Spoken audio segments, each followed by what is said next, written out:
بسم اللہ الرحمن الرحیم۔ ناول تیرے بن ادھورے ہم۔ رائٹر ہیں تارا، کیس نمبر 7۔ ونی based, road hero based, strong heroine based. Arsal اور غزل سعید کے گھر سے واپس آ چکے تھے۔ یہ فائل غزل ارسل کے آفس جانے کے بعد کمرے میں آتی ہے۔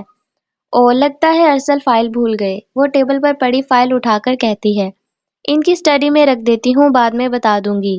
غزل جا کر فائل اسٹڈی میں رکھ دیتی ہے۔ اس کے قدم اب زمان کے کمرے کی طرف ہوتے ہیں۔ آج پوچھ کے رہوں گی آخر ارسل کا راز کیا ہے۔ دروازہ کھولا لیکن زمان کہیں نہ ملا۔ زمان تم کمرے میں ہو؟ کوئی جواب نہ پا کر وہ کمرے سے نکل گئی۔ ویسے یہ گھر کیسا ہے؟ وہ زمان کے کمرے سے نکلتے ہوئے سوچتی ہے۔ اس کی نظر زمان کے کمرے سے پیچھے جاتے ہوئے راستے پر پڑتی ہے۔ یہ کون سی جگہ ہے؟ کبھی کسی کو جاتے ہوئے نہیں دیکھا۔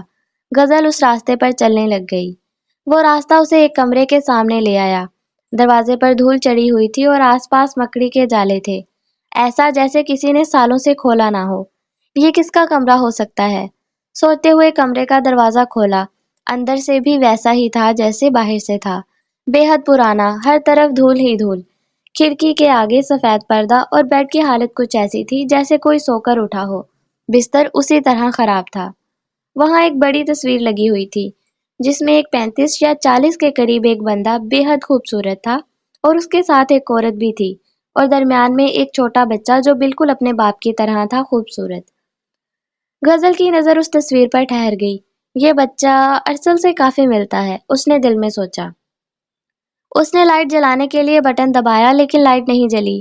کیا بلب فیوز ہے؟ وہ دل میں سوچ رہی تھی۔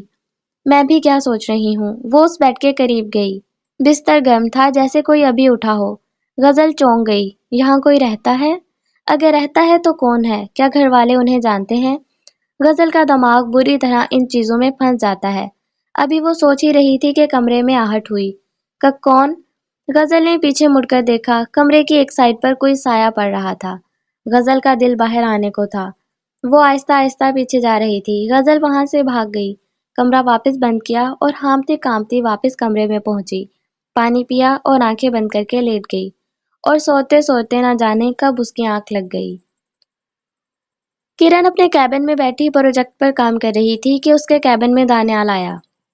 میں اندر آ جاؤں؟ آواز پر چونکی، مڑ کر دیکھا تو دانیال نے اندر آنے کی اجازت طلب کی۔ سر آپ آئیے نا پلیز۔ اسے دیکھ کر اپنی جگہ سے کھڑی ہو گئی۔ سر خیریت؟ کوئی کام تھا؟ مجھے بلا لیتے، آپ نے کیوں تکلیف کی؟ کرن بیٹھتے ہوئے بولی۔ نہیں، تکلیف کی کوئی بات نہیں۔ آپ کا پروجیکٹ کہاں پہنچا؟ سر کمپلیٹ ہے، بس فائنل ٹچ دینا رہ گیا ہے۔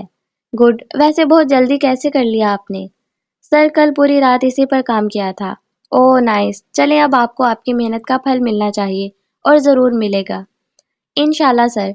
ہم چائے نہیں پلوائیں گی، پہلی بار آپ کے کیبن آیا ہوں۔ وائی ناٹ سر، ابھی منگواتی ہوں۔ کرن چائے کا آرڈر دے کر دوبارہ اس ڈریس پر کام کرنے لگی۔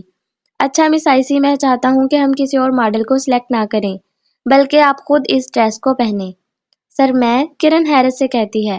جی آپ، اور دیکھنا ہمیں ڈیل ضرور دلوائیں گی، مجھے یقین ہے۔ ٹھیک ہے سر۔ گڈ، تو کل 5 بجے ہے سیریمنی۔ Okay sir. آئیں اب چائے پیتے ہیں۔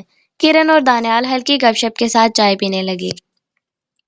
اچھا میں آفس میں بیٹھا ہوا تھا، اچانک اسے کوئی فائل یاد آئی۔ اس فائل میں کیا ہوگا؟ اور وہ کہاں گئی؟ ارسل سارے رات کو دیکھنے لگا لیکن مجھے وہ فائل نہیں ملی، شاید گھر رہ گئی ہو۔ ہاں گئی ہوگی، اسے کوئی بات بتا مجھے دی گئی، مجھے ابھی گھر جانا ہوگا، اور ارسل سے نکل جاتا ہے۔ زمان کہاں ہے؟ غزل زمان کو اکیلے بیٹھے دیکھ کر ارسل نے کہا، نہیں بھائی وہ کمرے نہیں ہے اور لائٹ بھی آف ہے۔ اچھا لوگوں نے کھانا کھایا؟ نہیں بھائی ماما پاپا تو کمرے نہیں کھاتے ہیں اور میں آپ دونوں کا انتظار کر رہا تھا۔ اچھا چلو کھانا کھاؤ، میں آتا ہوں غزل کو لے کر۔ غزل اٹھو نا، او غزل ایک دم سے ضروری کون ہے؟ غزل بری طرح ڈری، اس کے دماغ میں کیا ہوا؟ غزل ادھر ہوگی؟ ارسل نے لائٹ بند کرتے ہوئے کہا، ہاں جی اچھا چلو کھانا کھا لو۔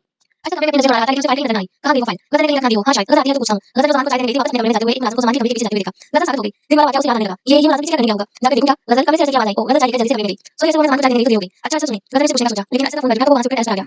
غزل اس کا انتظار کرتی رہی لیکن کال کافی لمبی ہوتی جا رہی تھی۔ غزل انتظار کرتے ہوئے دوبارہ نیند کی وادیوں میں چلی گئی۔ ارسل کال ختم کر کے واپس آیا۔ او یہ تو سو گئی، مجھے بھی سو جانا چاہیے، صبح پوچھ لوں گا، اور وہ بھی سونے کے لیے لیٹ گیا۔ بسم اللہ الرحمن الرحیم۔ ناول بن تیرے ادھورے ہم۔ آج ہم اس کی آخری ایک ساتھ کو پڑھیں گے۔ مجھے امید ہے کہ آپ کو یہ کہانی بہت اچھی لگی ہوگی۔ آپ سب لوگ اپنی رائے کا اظہار نیچے دیے گئے کمنٹ سیکشن میں کر سکتے ہیں، اور اس طرح کی مزید نئی نئی کہانیاں دیکھنے کے لیے ہمارے چینل کو سبسکرائب کریں۔